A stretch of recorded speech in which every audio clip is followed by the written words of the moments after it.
O Senhor esteja convosco, Ele está no meio de nós. Proclamação do Evangelho de Jesus Cristo, segundo João. Glória a vós, Senhor. Naquele tempo, muitos dos judeus que tinham ido à casa de Maria e viram o que Jesus fizera, creram nele. Alguns, porém, foram ter com os fariseus e contaram o que Jesus tinha feito. Então os sumos sacerdotes e os fariseus reuniram o conselho e disseram: O que faremos? Este homem realiza muitos sinais. Se deixamos que ele continue assim, todos vão acreditar nele e virão os romanos e destruirão o nosso lugar santo e a nossa nação. Um deles, chamado Caifás, sumo sacerdote em função naquele ano, disse: Vós não entendeis nada. Não percebeis que é melhor um só homem morrer pelo povo do que perecer a nação inteira? Caifás não falou isso por si mesmo.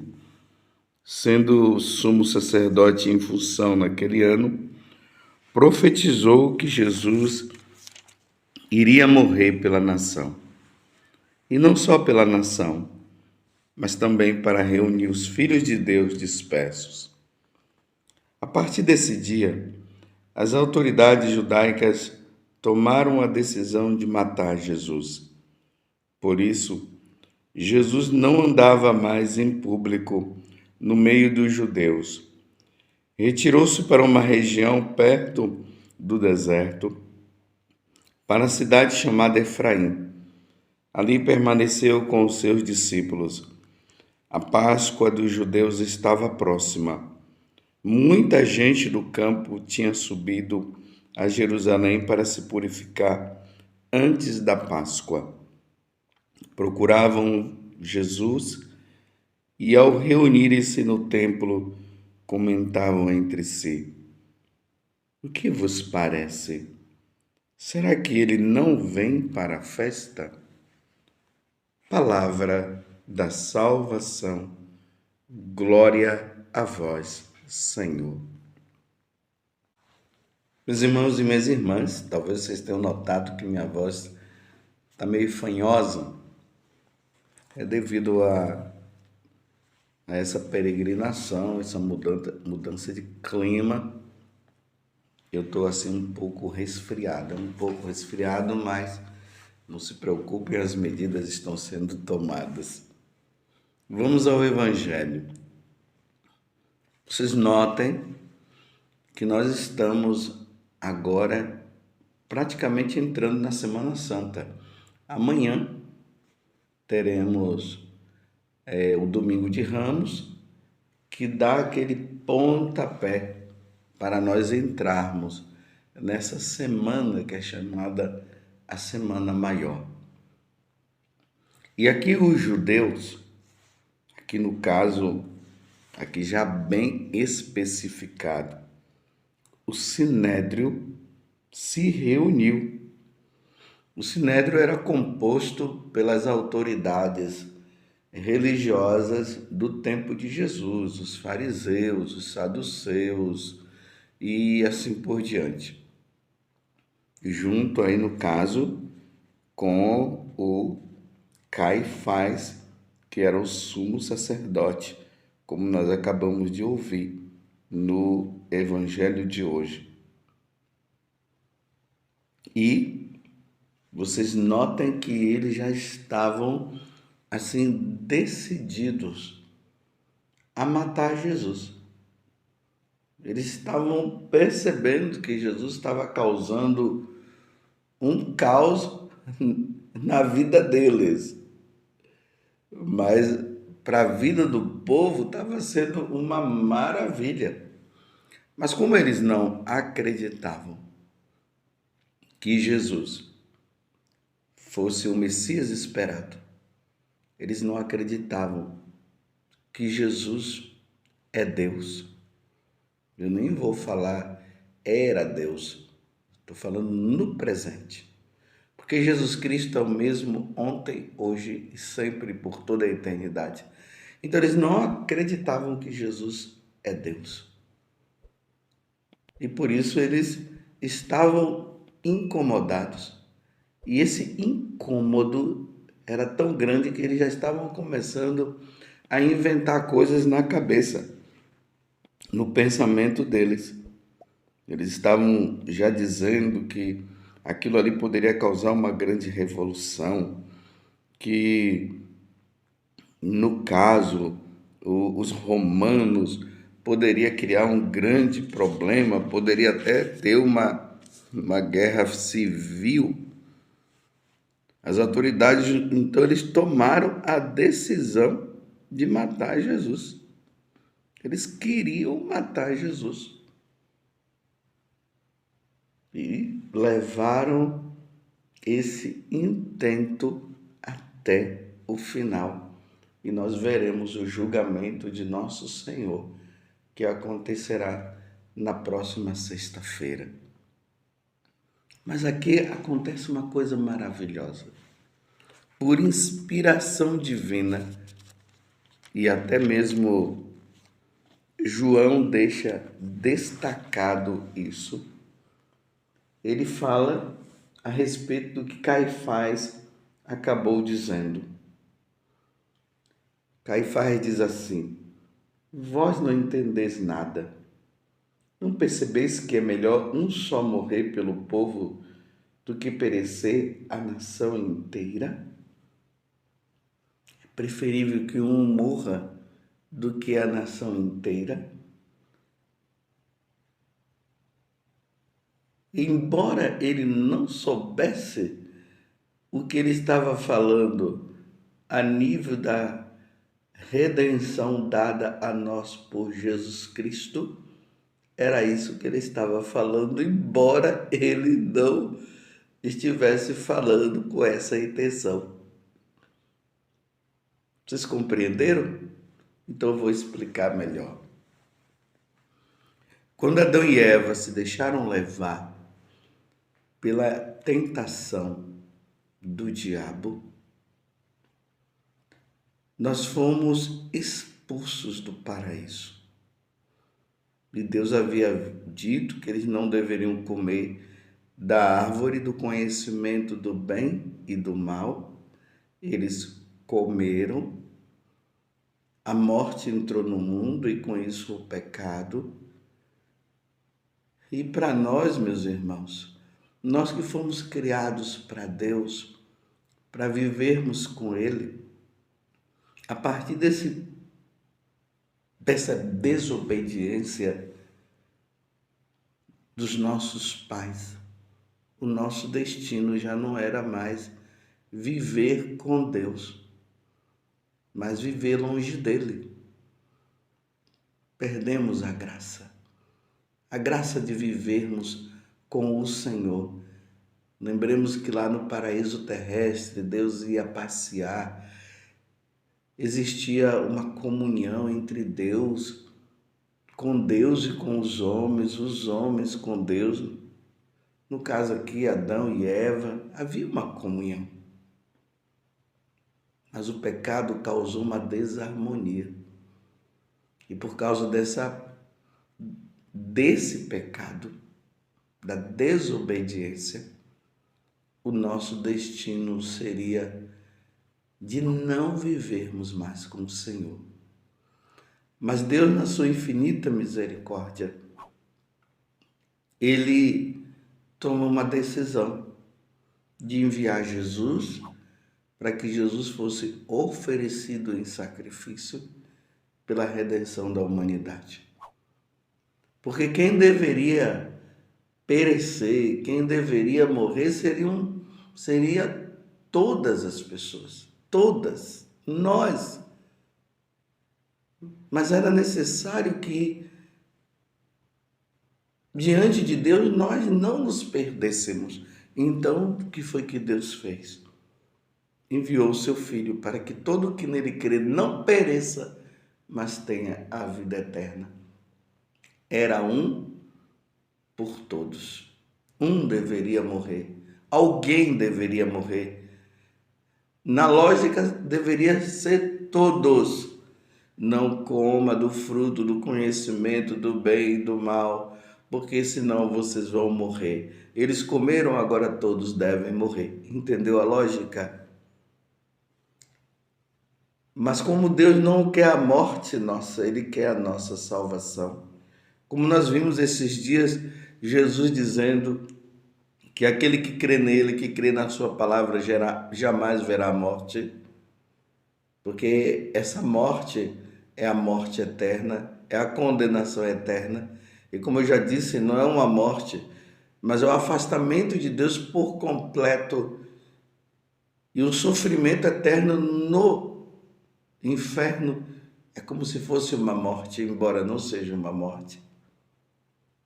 Então, por causa disso, era preciso que alguém morresse. E só Deus poderia morrer para redimir toda a humanidade.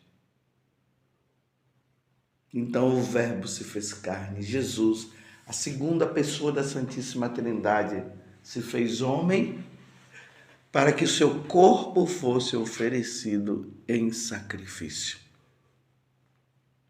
Não precisaria mais de ninguém, só o sacrifício de Jesus é suficiente, seria suficiente para que todos nós nos salvássemos. Na carta de São Paulo aos Romanos, ali no capítulo 3, versículo 22, São Paulo vai dizer o seguinte, que todos pecaram e todos foram privados da glória de Deus. Entendeu? Todos pecaram. Eu vou ler exatamente como está escrito na carta aos Romanos, capítulo 3, especificamente a partir do versículo 23 até o 24. Com efeito, todos pecaram e todos estão privados da glória de Deus. Está vendo? Todos estão privados de viver com Deus. Todos foram privados de estar no céu. Com efeito, todos pecaram e todos estão privados da glória de Deus. E são justificados gratuitamente por sua graça, pela graça de Deus, gratuitamente. Deus tomou a iniciativa de nos salvar. Tal é a obra da redenção realizada em Jesus Cristo. Estou entendendo quando Caifás diz que era necessário que um morresse para salvar todos os outros? Agora ficou bem entendido, não é? Todos foram justificados gratuitamente pela graça de Deus. Tal é a obra da redenção realizada em Jesus Cristo. A obra de redenção realizada por Jesus Cristo é essa. Era necessário que ele padecesse, que ele morresse por todos, por mim, por você, por todas as nações, aonde existia um ser humano. Jesus morre, se oferece em sacrifício para que aquele ser humano, onde quer que ele esteja, ele seja salvo. Mas claro, a salvação vem por meio de Jesus Cristo, mas nós não podemos esquecer que deve haver uma resposta também nossa, de adesão. Por isso que no batismo nós fazemos a renúncia a Satanás, a renúncia ao pecado, a renúncia a tudo aquilo que nos impede de vivermos com Deus. E depois nós professamos a nossa fé dizendo: creio em Deus Pai Todo-Poderoso, Criador do céu e da terra. Então Jesus nos redime, a porta do céu abre para nós, o inferno, a porta do inferno se fecha, mas é necessário que haja uma resposta. E essa resposta deve ser por parte nossa, de não ofender mais a Deus, de ser fiel a Deus. Essa é a nossa resposta. Porque tem gente por aí que diz assim: uma vez que nós fomos salvos, está tudo bem, está tudo ok, podemos continuar pecando. Eu já ouvi evangélicos falando isso, os protestantes. Não, nós somos salvos por Jesus, a gente já tem a fé nele, agora Deus não vai levar em conta os nossos pecados. Não vai? Claro que vai. Como é que Deus morre por nós? Através da pessoa de Jesus Cristo, Ele nos salva. E nós vamos continuar pecando, ofendendo a Deus, não tem problema? Claro que tem problema. E aí entra a missão de Satanás. Porque o que é que Satanás quer? Ele quer que nós ofendamos a Deus para nós não ganharmos a salvação que vem por meio de Jesus Cristo. Vamos ser santos, meus irmãos.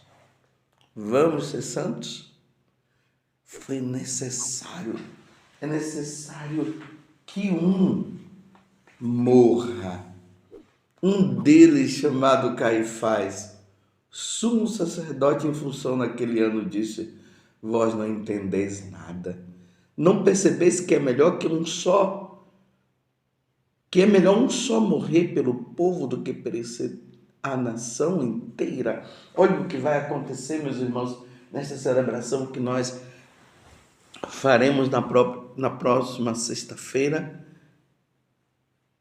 Nós estaremos lá diante da cruz, vendo Jesus se oferecendo em sacrifício para que toda a nação, todos os povos sejam redimidos e salvos e voltem à comunhão com nosso Senhor Jesus Cristo.